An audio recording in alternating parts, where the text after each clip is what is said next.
மது இங்கே வாயேன் என்ற அழைப்புடன் உள்ளே நுழைந்தார்கள் அவளது பெற்றோர்.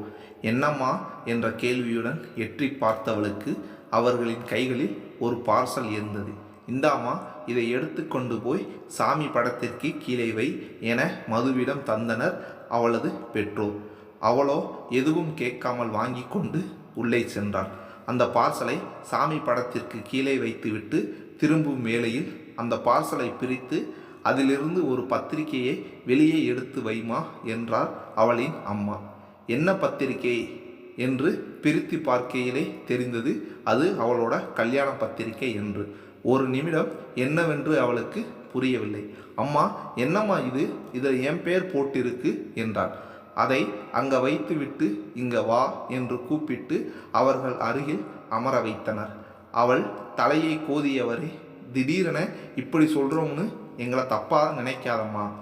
உனக்கு ரொம்ப நாளாக வரன் பார்த்துக்கிட்டு இருக்கோம்னு உனக்கே தெரியும். எதுவும் சரிப்பட்டு வரலை. நாங்கள் உங்கள் மாமா வீட்டுக்கு போயிருந்தப்போ தான் தெரிந்தது மாமா பையன் சந்திரனுக்கு பொண்ணு பார்த்துக்கிட்டு இருக்கோம்னு பேச்சு வாக்கில் சொன்னார். அதுவும் அடுத்த மாதத்துக்குள்ளே அவனுக்கு கல்யாணம் பண்ணி வைக்கணும்னு சொன்னாங்க. உங்களுக்கு சம்மதமானு சொல்லுங்கன்னு சொன்னார். நானும் உன் அம்மாவும் யோசித்து பார்த்தோம். எங்களுக்கும் சந்திரனை பிடிச்சிருந்தது. அதான் சரின்னு சொல்லிட்டோம், உன்னை கூட கேட்காம.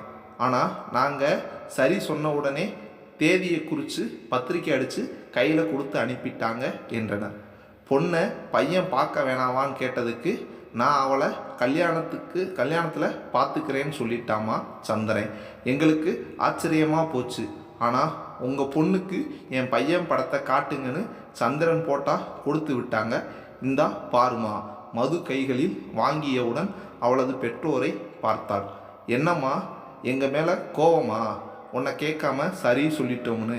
அதெல்லாம் இல்லைப்பா. இப்படி திடீரென்னு சொன்னால் எனக்கு என்ன சொல்கிறதுனே தெரியல. நீ சந்திரனை பார்த்தா உனக்கு கண்டிப்பாக பிடிக்கும் என்று அவளிடம் போட்டோவை தந்தனர். இப்போது மதுவின் ஒரு கையில் சந்திரனுடைய ஃபோட்டோ, இன்னொரு கையில் அவளது கல்யாண பத்திரிகை. அவளது மனநிலையை அவளால் விவரிக்க முடியவில்லை. ஒரு பக்கம் துக்கம், ஒரு பக்கம் எதிர்பார்ப்பு என்ற அவள் கண்களில் உணர்ச்சிகள் ததும்பிக் கொண்டிருந்தது.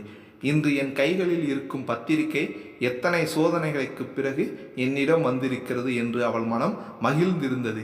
இது போன்ற எதிர்பாரா மகிழ்ச்சி மதுவிற்கு கல்யாணத்திற்கும் பிறகும் சந்திரனால் நீடிக்கும் என்பதில் எந்த ஐயமும் இல்லை.